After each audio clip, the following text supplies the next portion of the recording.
2009, a year filled with technological advancements that would make us borderline cyborg.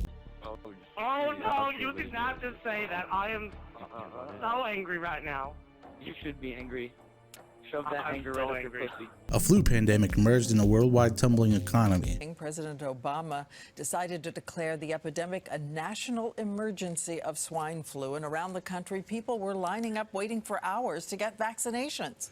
But there are only 11 million doses available, far short of the 40 million expected by this time, and the 150 million the government says will eventually be needed for everyone. ABC's Lisa Fletcher has been there where the lines will be forming again. A new president was inaugurated. I'm supporting Obama because he's black. And he's gonna get the troops out of Afghanistan, right? Also wrong. Then what the fuck that nigga gonna do? A legend had moved on to bigger and better things. Kanye was busy making headlines for beefing with some white folk. There was a war going on for some reason. YouTube was blossoming to be the next best thing after MySpace. With a year full of controversial advancements, some regressions, this could be morally a lot to take in for an individual. You may be wondering how people coped with the daily grind, and the answer may shock you. It was reality TV. Reality TV took our minds off the hardened realities of this desolate pilgrimage you call a life. This genre of televised entertainment was inception in the late 90s and grew popular with hit shows such as Survivor, Fear Factor, American Idol, and many others in the 2000s to the early 2010s. You see, at this time, social media was just born and was being perfected. Streaming services were not as popular or standard as they are today, so we relied on our weekly fix on the newest episode of Jersey Shore. Unfortunately, we had to wait until next Friday, 8 p.m. 9 Central, to see Michael the Situation knock himself unconscious. You wanna hit me? You wanna hit me? Tell God? You wanna fucking do it? You wanna throw my fucking bed? Yeah, you wanna throw my fucking bed?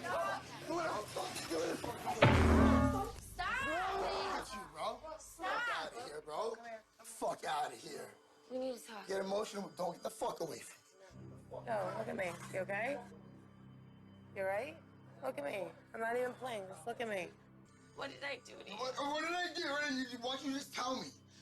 Coincidentally, as reality TV was saturating the TV world, video games would make their own leap into a new form of entertainment. Let's plays, esports, and streaming had emerged. It significantly impacted the gamers who were on the internet trying to cope with the constant pressure of their adolescent lives. If you wanted to watch gaming content on TV, the only dedicated channel available was G4 TV. However, they were going through their own phase of what content to put out.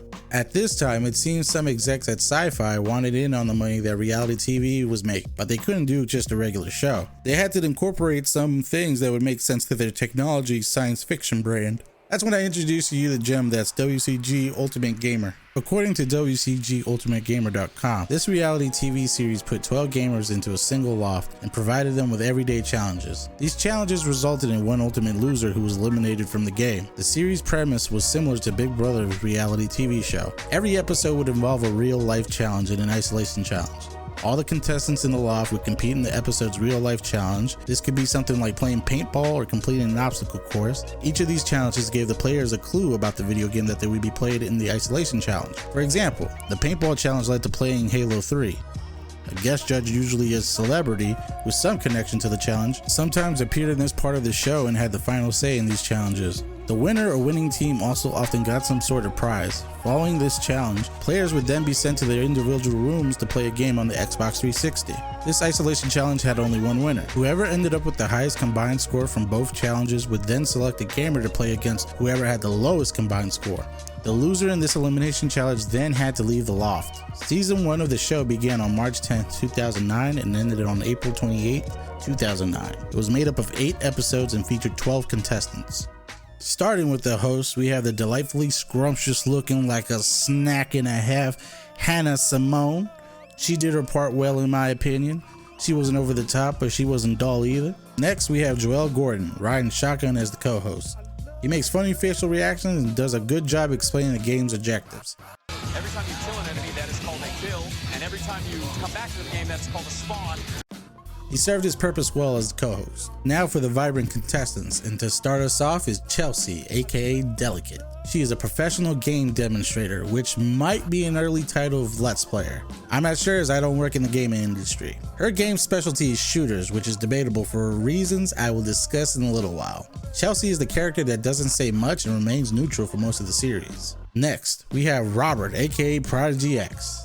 Don't let that Ed Hardy hat and blue context fool you, as this gamer is a 5-time national tournament winner, all specializing in shooters. My first impression from watching Robert's game, or gaming, in the early episodes was that he was an easy elimination. I felt that his quiet demeanor may play against him if alliances were formed. Boy oh boy was I raw. Next up is Adande, better known as Swoozy, a WO4 national champion, and if you guessed that fighting games are his specialty, you would be a guessing intellectual. Swoozy is a charismatic person liked by all. Men want to be him and women want to be with him. He was stunting in 09 with the John Cena jorts because he was ready to smack down the competition both in IRL and video game challenges.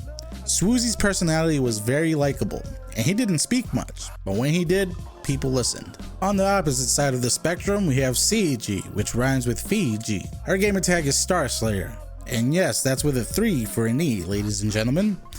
Her stats say she won 20 tournament titles in 3 genres, specializing in rhythm games. Now, if you like drama, then look no further than CG. She constantly turns on the wet works and plays the blame game he said, she said role to a T.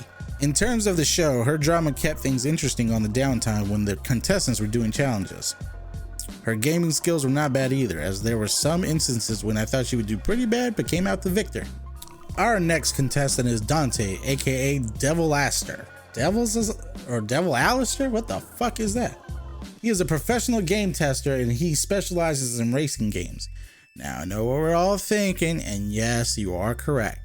He is a Sabi drama king. His social skills are terrible, as no matter what he does, he makes enemies from all alliances, factions, gangs, posses, sewing clubs, whatever. However, his gaming skills counterbalance the lack of social skills. Honestly, if he could switch them, he'd probably be the most likable guy known to mankind. The following person is JD, and JD is very shady. His gamer tag is Kosher Ham, and he's a 6-time Madden Fraternity Tournament champion. If you wonder what he specializes in, I would tell you that it's sports ball. Now, my name is Alpha Bang Bang, if you didn't know.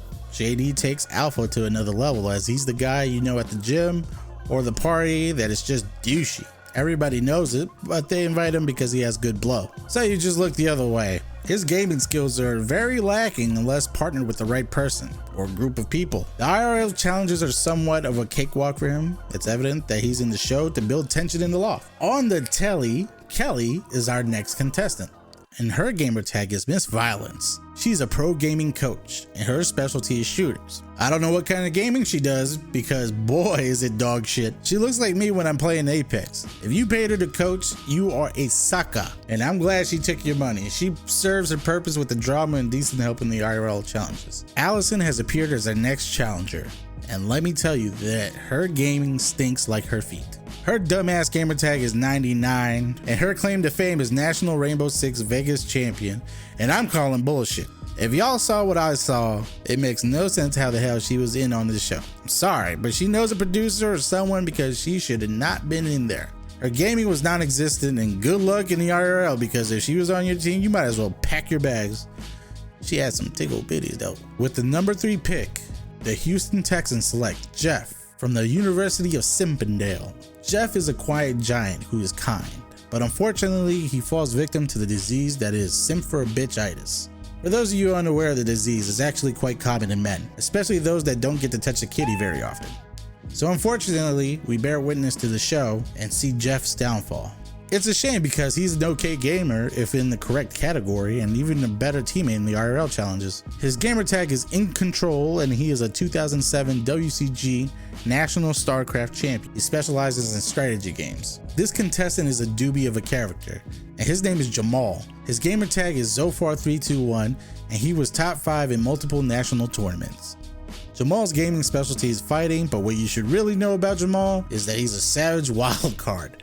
He will do whatever it takes to embarrass Dante, even if it means he makes enemies along the way. So if Dante is upset, rest assured Jamal's doing the gritty in front of Dante's face. The rivalry is legendary. Last but not least, we have the chill, laid-back Mark. Mark goes by the gamer tag Applesauce, and his claim to fame is 5 local gaming titles. His gaming specialty is shooters, but don't let the calm demeanor fool you. as Mark is very sneaky and strategic in what he does. He's a formidable opponent on sticks and a decent teammate to have. He's a bit of a ladies' man as well. So that's all the players in the game, and an excellent spot to end the video as I set up everything for an episode by episode review breakdown series. Trust me, there are subtle details that are very funny when you look into it. Still, if you want to fill your nostalgia appetite or want to see the show for yourself, I'll link the playlist that has the season 1 on YouTube in the description.